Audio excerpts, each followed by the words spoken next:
ढोल हे शौर्याचं वाद्य आहे.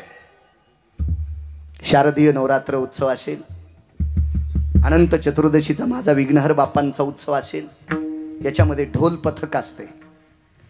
काही काही वाद्यांनीच फक्त गुडघ्यापासून खाली अंग हलत आहे. या वाद्यांच्या थोडस लांब राहा. ज्या वाद्यांनी चित्त हलतय ते वाद्य संप्रदायाचे, आणि ज्या वाद्यांनी पाया हलतेत ते वाद्य आपल्या नाशाचे. मग तुम्ही काय ठरवायचं तुम्ही तुमचं ठरवा. 527 एकर जमीन एका माणसाने विकली. त्याला लय नाद त्या वाद्याचा.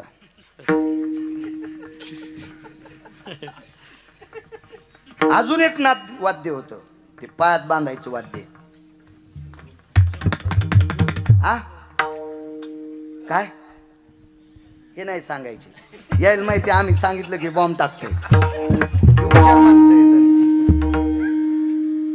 खाली बसलेल्याला मला असं चेहरा पाहिल्या पाहिल्या कळतंय कोणी कोणी घुंगरायचा आवाज ऐकला. खाती के बालन ना हाती के गाल लगेच कळतेत ना मला. 250 मशाली होत्या काका महाराज, 250 मशाली, प्रत्येक मशाल सोन्याची. त्या आवाजाच्या नादानं शेवटी कांदा भाकर भेटली नाही त्याला. आणि या घुंगराच्या आवाजानं तमाम राजे महाराजाला मोकळं जिनं केलंय का? मोकळं पटा सुटलेल्या कुत्र्यावानी मोकळं केलं का? मोकळं देवाला सोडलेल्या कठाळ्यावानी मोकळं केलं का जिनं घुंगराच्या आवाजावर? त्या बाईनं एकदाच टाळाचा आवाज ऐकला. तो आवाज ऐकला संत शिरोमणी निळोबारायचा. तो आवाज ऐकला पेशव्यांच्या वाड्यात. आणि एकदा आवाज ऐकल्याच्या नंतर पायातले घुंगर खिडकीतून फेकून दिले. रानातलं पाणी उपसीला आंघोळ केली, वल्या कपड्यानं निळोबारायच्या पुढे बसली. तवा एका लावणीकारानं लावणी केली. मधुर मिलन आज लाभला सुगंध सोन्याला, लावणी भुलली अभंगाला, लावणी भुलली अभंगाला, लावणी भुलली अभंगाला.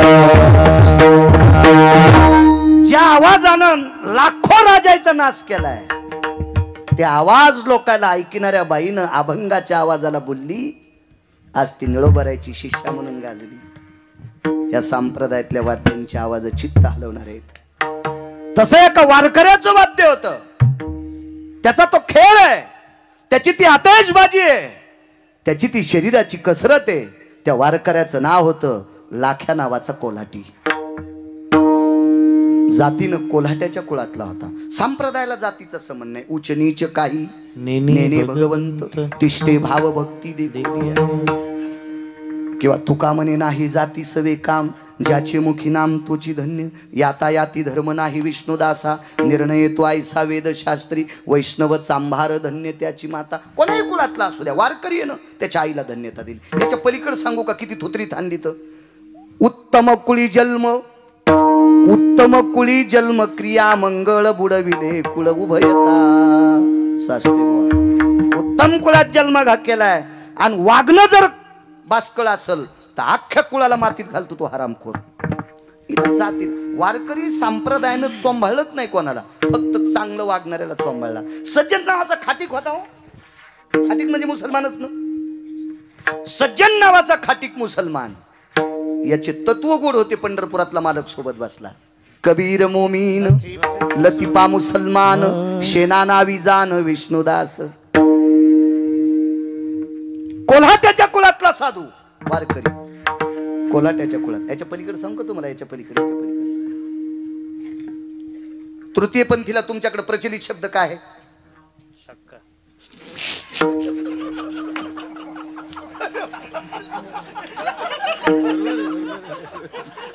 नाही, हे म्हणजे मंदिरावर बांधकाम झालं,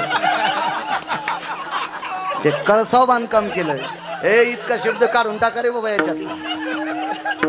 विठला विठला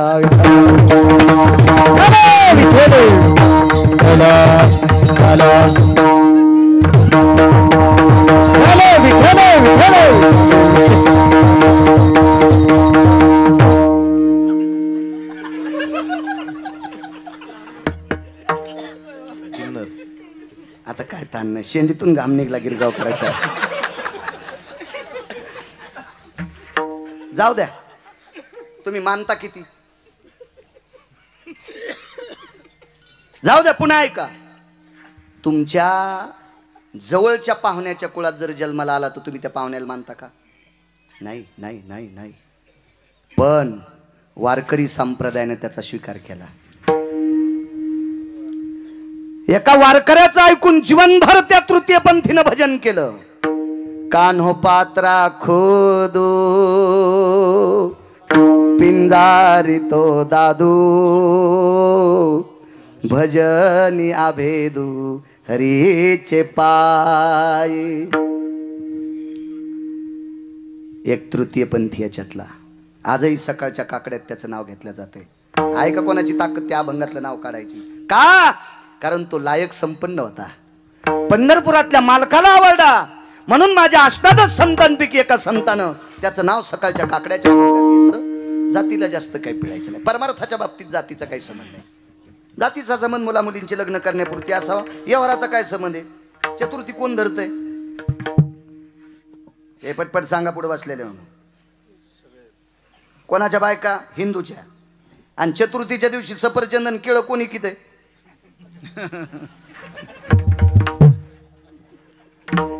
चाऊसमिया, अख्तर भाई, चांद पाशा. मग चतुर्थीच्या दिवशी ज्या बाईनं केळी घेतलंय ते केळीचं साल्ट काढ्या चाऊसमिया निघला का? एखाद्या सफरचंदात अख्तर भाई निघला का? नाही. यावर अशी काय संबंध? तुम्हाला घेणं देणं काय त्याच्याशी? तुम्ही केळी घे, सफरचंद घे, तितका संबंध तुम्हाला. पैसे द्यायचे आणि घ्यायचं. तसं परमार्थात जातीचा काही संबंध नाही. योगजून म्हणला लाख्या कोलाटी कोल्हाट्याच्या कुळातला सोमळ्या, तू उत्तम कुळात जन्माला आला तरी भजन करताना तंबाखू खातू ना रे. तुझ्या तोंडात यम पेटलेली धिलपी ठोकीन हातुड्यानं. पेटलेली धिलपी ठोकीन. काय करायचं तू उत्तम कुळात जन्माला येऊन? मी कथेला गेलो एका दिवशी. कथेला त्यांनी सांगितलं महाराज इकून चालले तुम्ही, या आमच्या कथेला. म्हणलं कथा मी कृष्णाची ऐकायला होतो, तू ही कथा तुझी बायकोने ऐकायची तर मी कसं ऐकलं? बरेच जण म्हणतात आमच्या कथेले. अरे अरे मी कृष्णाची कथा रामाची कथा म्हण ना. मग ही कथा तू ही कथा कोण ऐकायले? तू ही यथा झाली म्हणून तर फिरायलास. तर त्याची कथा ऐकायला गेलो. नाव सांगितले, हे आमकेराव, हे तमकेराव, हे फलाने, हे तबलजी, हे आर्गोन, हे कोणतकानी काय कानी वाचक, हे सिंध, हे झाकेवाले, असं सगळ्याचे नाव सांगितले. कथा अशी रंगात आली. प्रभू रामचंद्र वनवासाला चालले. महाराज सांगत असताना लक्ष्म्या रडत होत्या, माणसं रडत होते, तरुण रडत होते. काय प्रभूचा वनवास आहे, काय कौशल्या माता रडायल्यात, काय दशरथ राजाला दुःख झालंय, हे सगळं. आणि तितक्यात बाजूचा धोतराच्या खालून चोळायला. तर मी म्हणलं मांडी खाजवा. धोतर कसं खाजवायला बाबा?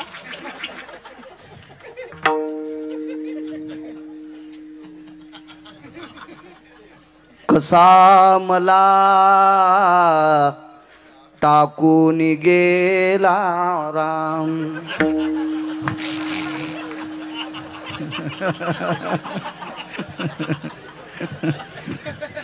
कथा झाल्यावर म्हणलं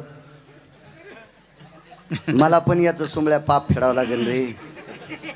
चालू कथेमध्ये धोत्राच्या खालून तंबाखू चोळायला तुला ज्यानं पाकिट दिले त्याला पण नरकाला जावं लागेल. विठाला विठाला.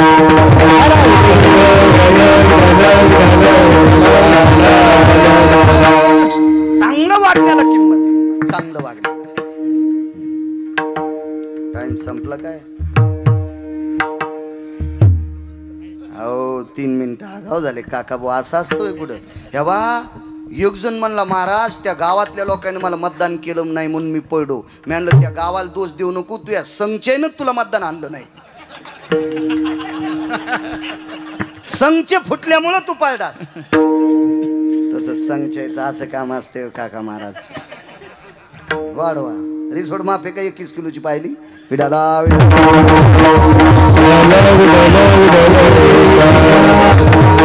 एवढा प्रसंग पूर्ण करतो. ए सोमनाथ बुवा घेतलेला टाइम संपलाय. आता हा देवाचा टाइम आहे. आता मग मन झाला आता जे विठ्ठल करू शकतो. आता मालकाची सेवा आहे खरी. म्हणजे अगोदर मी संस्थांचा विश्वस्तांचा नौकर होतो. सोमवाऱ्या गप्पा कशाला हाणायच्या? आपण काय ज्ञानोबराय तुकोबराय लागून गेलोत का? बरीच माणसं म्हणतात माझी सेवा आणि तू बुका लागून घेत नाही का? पाकिट घेणारा जर सेवा म्हणीत असेल तर यम लय हानींना कपडे काढून विठाला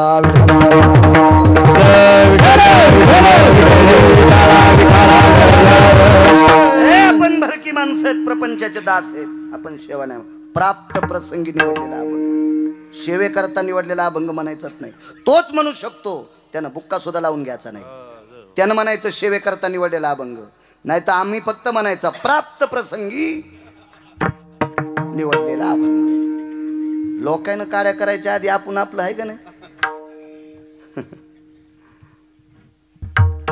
कोल्हाट्याच्या कुळातला माणूस ढोल वाजवायचा.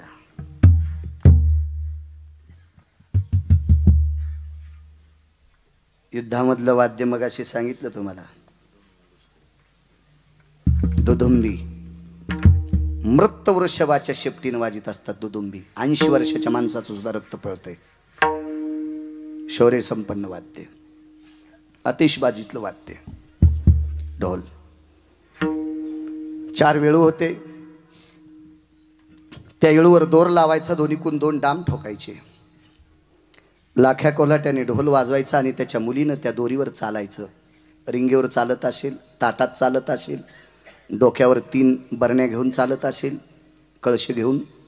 हे पाहत असताना लोक असे चित्त हलायचं, बापरे ही जर पडली तर. तो ढोल तसा वाजायचा. पण लाख्या कोल्हाट्याची वारकरी संप्रदायातल्या आधारीव लोकांनी दखल का घेतली याच्या सेवेचं टोक होतं. ती सेवा अशी होती, लाख्या कोल्हाटी जर राजूरमध्ये आला तर पहिला ढोल गणेश बाप्पांच्या पुढे वाजायचा, मारुतीरायाच्या मंदिरापाशी वाजायचा, भगवान शिवजीच्या मंदिरापाशी वाजायचा, जगदंबेच्या मंदिरापाशी वाजायचा. गावात ज्या ज्या देवतेचे मंदिर असतील त्या त्या देवतेपाशी ढोल वाजायचा. तोपर्यंत लाख्या कोल्हाट्याच्या घरातल्या लोकांनी दोर टांगायचा, त्याच्यावर त्या मुलीनं थांबायचं. बऱ्यापैकी लोक असे गडबड करायचे, ए कधी आहे तुला खा, कधी आहे तुला खा. तिनं सांगितलं, मालक तुम्हाला वेळ असेल तर बसा. गावात जितके जास्त मंदिरं तितका आमच्या बाबाला वेळ लागतो. लाख्या कोल्हाट्यानी आधी धंदा देवाचा केला आणि मग पोटाचा केला. ही आम्हाला चपराक दिली लाख्या कोल्हाट्यानं. काय चपराक माहिती का? मृदंगाचार्य असेल, गायक असेल, कीर्तनकार असेल, कीर्तन करत असतो, कीर्तनात पक्वाद वाजितो, कीर्तनात गायन करतो, हे झालं तुझ्यासाठी. पण सकाळी उठल्यावर जर 5 ज्ञानेश्वरीच्या वया वाचिला, एखादा श्लोक वाचिला, 5 अभंग वाचिले, रामायणातले 10-5 श्लोक, भागवतातले 10-5 श्लोक जर वाचिले तर ही सेवा परमेश्वराची झाली. ही ब्रह्मांडाच्या मालकाची. हरिपाठ वाचिला, मारुतीरायाच्या दर्शनाला गेला, ग्रामदेवतेच्या दर्शनाला गेला, इथला असेल तर राजुरेश्वराच्या दर्शनाला गेला. ही परमेश्वराची सेवा आहे आणि बाकी जे करतो ती संसाराची सेवा आहे. लाख्या कोलाटी ढोल खेळातही वाजत होता दादा पाटील, आणि लाख्या कोलाटी ढोल देवापशी वाजित होता. पण देवापशी वाजिलेल्या ढोलाची ही सेवा आणि खेळात वाजिलेला ढोल संसाराची सेवा होती. त्या काळात आदला, पै, दमडी, खडका, अडका, लाल पै, ढवल पैसा लोक टाकायचे. इतकी सेवा होती. वेगात सांगतो, वेळ फार झालाय, तुम्हाला त्रास देणं मला पण पाप लागेल. बऱ्यापैकी लोकांना शुगर वगैरे काही असते, लघुशंकेचा त्रास असते. ट्रॅक्टर किती महागाईचं घ्यावा, पण आपला बांधा आला की फिरलं पाहिजे. नाही, दुसऱ्याच्या कशाला रानात घालायचं, तो रागून नाही का नाही, असं नाही, आगाऊपणा नाही केला पाहिजे. हो. आणि एक असं बी वाटतं, एक दुसरा एक पुरावा आहे. 5-6 महिला खुरपायला गेल्या, कापूस खुरपायला गेल्या, आणि 2च तास खुरपायचे राहिले आणि 5:30 वाजले. 5:30 वाजले. खुरपायचे किती तास राहिले? 2. एका बाईला किती झाडं येतील? 10, 20, 25. पण त्या बाया म्हणल्या, बाई 2च तास राहिले ग, आणि आता उद्या कोण एक येईल. म्हणून त्या बाया सुद्धा त्या 10-20 तास खुरपित्यात. तसं गिरगावकरांना 10 मिनिटं पुढे बोलला तर काय तू या बॉम्ब पडन. बोल ना 10-5 मिनिटं. ये तरी इकडे तिकडे भंगारे मोबाईल हीच काय लागलेत ना. तू देवाचं हीच घेऊ ना, देव तू ही चिंता करीन. विठाला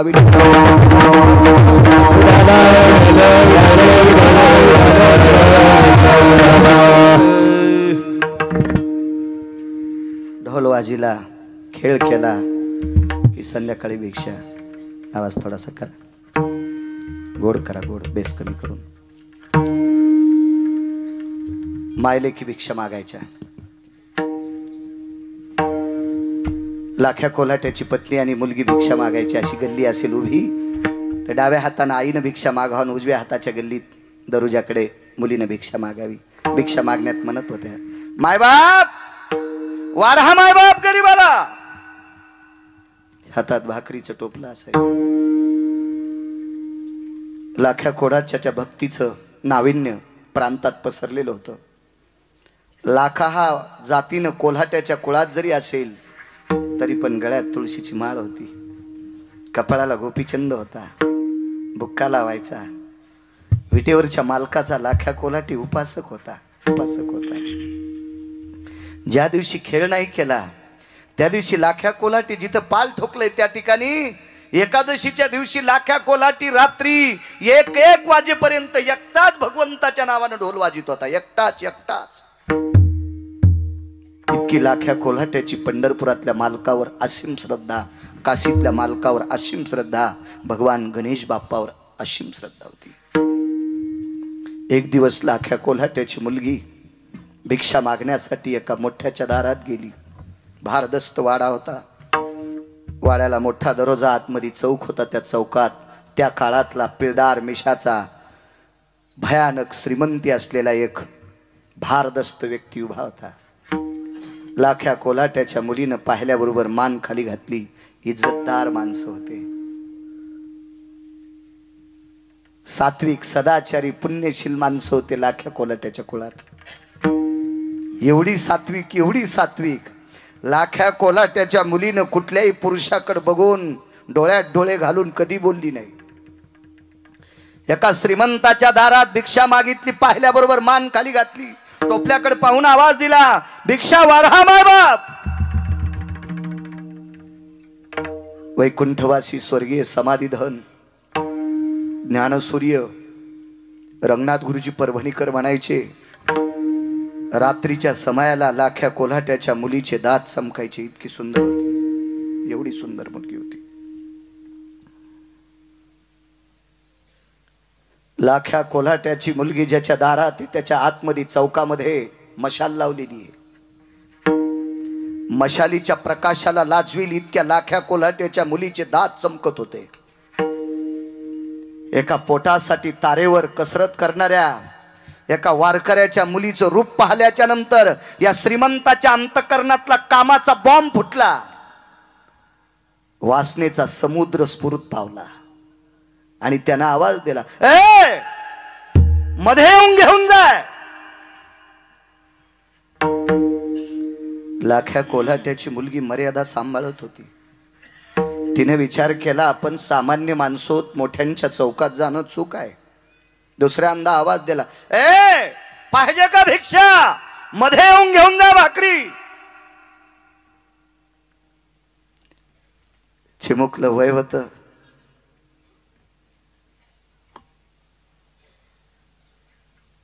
सोळा 17 वर्षाचं, 12 13 वर्षाचं वय, चिमुकली कन्या. भगवंतानी सौंदर्य दिलतं.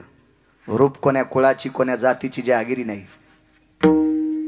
प्रत्येक जातीत सुंदर मुलं जन्माला येतात, ही कोणाच्या बापाची जहागिरी नाही.